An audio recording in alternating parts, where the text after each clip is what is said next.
विमल पोलो जोबा केसरी, हर पल मनाओ केसरी त्योहार। बिहार इलेक्शन के बारे में, बिहार ने मैं समझता हूँ कि देश को एक नई दिशा दी है। लास्ट इलेक्शन में इट वाज हरियाणा, और इसी इलेक्शन में बिहार ने एक बहुत ही अभूतपूर्व कार्य किया है। मतलब मुझे इतनी उम्मीद नहीं, रादर किसी को भी ये उम्मीद नहीं कि ये इतनी मेजॉरिटी से जीतेंगे। बहुत अच्छा काम हुआ है।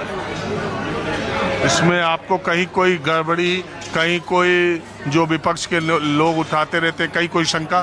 देखिए, राहुल गांधी को तो बात करना बेकार है। मतलब वो आदमी को समझता ही नहीं है, कुछ भी बोलता रहता है। और 100 सीट पा गए लोकसभा में। अब ठीक है, मोदी जी को इतना नीचे ले आ दिया। हमारे देश में बहुत सारे लोग हैं, लेकिन धीरे धीरे ये एक्सपोज होते जा रहे हैं, एक्सपोज होते जा रहे हैं।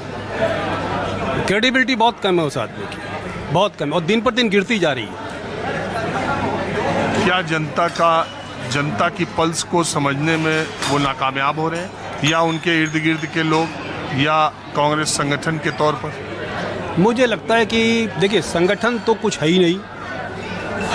हर आदमी जो है कांग्रेस में गांधी फैमिली की ओर देखता है, बीजेपी में। और ये एक तरह से कहिए एक सौभाग्य भारत का कि राहुल गांधी वहाँ पर हैं। इसके चलते बीजेपी को बहुत हेल्प मिलती है। बीजेपी में भी तो कहते हैं दो ही लोग पार्टी चला रहे हैं, देश चला रहे हैं। नहीं, ये गलत है, गलत है। देखिए, लीडर हमारे क्या है, वो राष्ट्रीय अध्यक्ष इतना दिन हो गया चुन ही नहीं पा रहे हैं, और जो उनका राष्ट्रीय अध्यक्ष का कार्यकाल खत्म हुए साल भर हो गया। कोई बात नहीं, वो होगा, क्योंकि कह रहे हैं ये दो अभी, ये बहुत छोटी छोटी चीज़ें हैं। देखिए, इतना बड़ा ऑर्गेनाइजेशन है, इधर उधर कोई हो सकता है, बट ओवरऑल आप देखिए एक ऑर्गेनाइजेशन है। और सबसे बड़ा बात अच्छी ये है कि उनके पीछे एक आरएसएस है, जो एक बहुत ही डिसिप्लिन्ड ऑर्गेनाइजेशन है, देशभक्त ऑर्गेनाइजेशन है। समझे आप? पार्टियां आती जाती रहेंगी। देखिए, आरएसएस तो 1925 का बना था, 100 साल होने को हो गया, ठीक है? तो आरएसएस तो बहुत दिन से है। आरएसएस ने टारगेट रखा था 100 साल का, आपको याद होगा। उन्होंने शुरू में कहा था कि 100 साल बाद जो है, हमको 100 साल लगेगा लेकिन हम आ जाएंगे। 100 साल तो नहीं लगा ना, उन्होंने ऐसा कहा था कि हम आ जाएंगे। लेकिन बेसिकली तो पॉलिटिकल पार्टी बनी 1952 में, जनसंघ। जब बैन लगने लगा था आरएसएस पे, तो उन्होंने सोचा कि एक पॉलिटिकल पार्टी भी होनी चाहिए, और श्यामा प्रसाद मुखर्जी ने गुरुजी से बात की। तो खैर, वो मैं पुरानी बात नहीं कह रहा हूँ। मैं ये कह रहा हूँ कि प्रधानमंत्री मोदी की लोकप्रियता और उनकी क्रेडिबिलिटी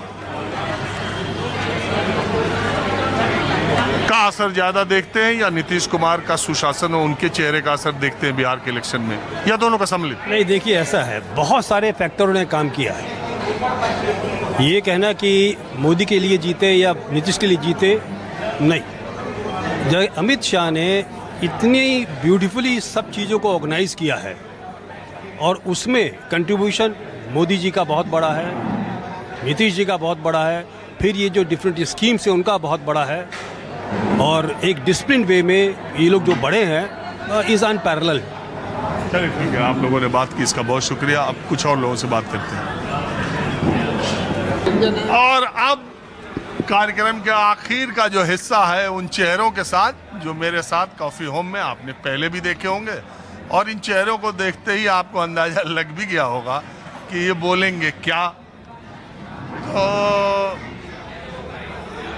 क्या पूछे आपसे, बोलिए। देखो, हमारा ये कहना है कि जहाँ तक कांग्रेस और महागठबंधन ने जो गलती की, उनको एक्सेप्ट करना चाहिए कि ओवैसी ने जब उनको कहा तेजस्वी को कि मैं गठबंधन का हिस्सा बनना चाहता हूँ, उन्होंने कहा कि हम सांप्रदायिक शक्तियों को अपने साथ नहीं रखना चाहते। नतीजा ये हुआ कि पूरा मुस्लिम समाज दरकिनार हुआ, और वो सारे का सारा जेडीयू की तरफ ट्रांसफ़र हुआ। जब जेडीयू की जो 85 सीट जेडीयू की आई है, वो जो तेजस्वी और कांग्रेस को जा सकती थी, वो पूरी की पूरी मुस्लिम वोट ट्रांसफ़र हुआ है। हमारा ये कहना है, इसलिए वो 85 आई है। अदरवाइज परसेंटेज में 43% उधर है, 43% उधर है। कोई परसेंटेज में या सिस्टम में फ़र्क नहीं है। केवल जिस बात का हमें डर था कि जब हिंदू बनाम हिंदू इलेक्शन होगा, और तेजस्वी की ये गलती ने इस सारे पाड़े को एक तरफा कर दिया। मेरा ये कहना। आप हमसे बहुत ज़्यादा दिनों से राजनीति भी जानते हैं और चुनाव भी जानते हैं। मैं आपके सामने कुछ फैक्ट रखता हूँ। 2005 में, 2010 में, 2015 में, 2020 में, 2025 में 5 चुनाव हुए, जिसमें नीतीश कुमार और आरजेडी विपक्ष में। 2010 में जब नीतीश कुमार के साथ आरजेडी थी, तब उसे सर्वाधिक 32% वोट मिले थे। जब नीतीश कुमार का पहला शासन खत्म हुआ और उसके बाद जो चुनाव हुआ था 2010 का, और बिहार ने एक बदलाव देखा था, तो सबसे कम जेडीयू को 17-18% के आसपास, 16 मुझे याद नहीं आ रहा है, इतने वोट मिले थे 2010 में। और एलजेपी के साथ जाकर के लालू यादव ने चुनाव लड़ा था और वो 22 सीटें पाई थी। ठीक है, इसके अलावा 2005 में भी 23% वोट उसे मिले थे, 2020 में भी 23% मिले थे और 2025 में भी 23% वोट मिले। तो आरजेडी को जितने वोट मिल रहे थे उतने ही वोट मिले, पहली बात।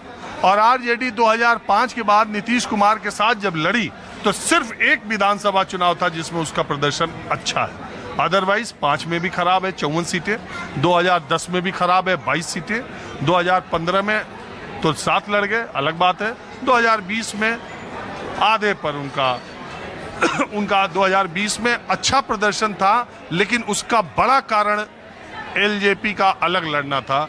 एलजेपी के पास जो 6-7% वोट उसको लगातार मिल रहे हैं, वो एनडीए के साथ इस बार आए। आप जो बात कह रहे हैं ओवैसी की, पहली बात यह है कि बिहार एक ऐसा स्टेट है और नीतीश कुमार एक ऐसा नेता है जिसको लेके माइनॉरिटी के लोगों में भी वो बेचैनी उनको हटाने की नहीं है जो दूसरे प्रदेशों में बीजेपी के नेताओं, चीफ मिनिस्टर या बीजेपी को लेके रहती है। वो तटस्थ रहते हैं नीतीश कुमार को, वोट नहीं दे सकते क्योंकि वक्फ बोर्ड पर भी वो उनका स्टैंड पसंद नहीं आया, लेकिन तब भी उनके मुस्लिम कैंडिडेट्स जीते हैं नीतीश कुमार।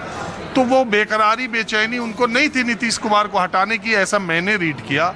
और दूसरी बात कि तेजस्वी यादव को वोट दें क्यों, तो सीमांचल में 5 सीटें ओवैसी का जीतना, 15 और महागठबंधन को हराना था। लेकिन अगर ये सब भी महागठबंधन को मिल जाते तो भी 70-80 का आंकड़ा ये नहीं पार कर पाते, ये भी आप मान लो। नहीं, मेरा ये मानना है कि जो आप बात कर रहे हैं, जिस सिचुएशन में इस बार था और जिस ढंग से इलेक्शन प्रोसेस बिहार में चल रहा था, मेरा ये नहीं है कि मैं ये इलेक्शन प्रोसेस पर, हाँ, तो इलेक्शन प्रोसेस तो सामने नजर नहीं आ रहा था आपके, मैंने इंटरव्यू देखे नहीं है।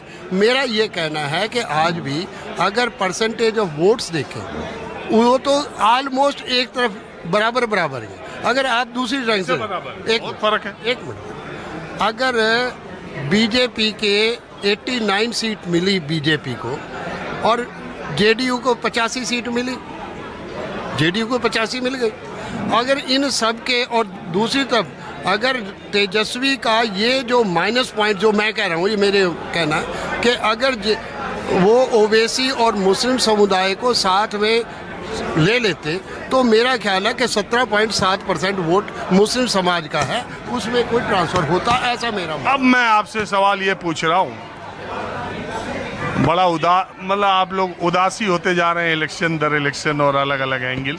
बहरहाल मैं ये कह रहा हूँ कि इस इलेक्शन ने एक बार फिर साबित कर दिया कि प्रधानमंत्री मोदी और का उभार जब से देश की राजनीति में आया है, तब से मुस्लिम एक वोट बैंक के तौर पर इस देश की राजनीति में खत्म हो गया।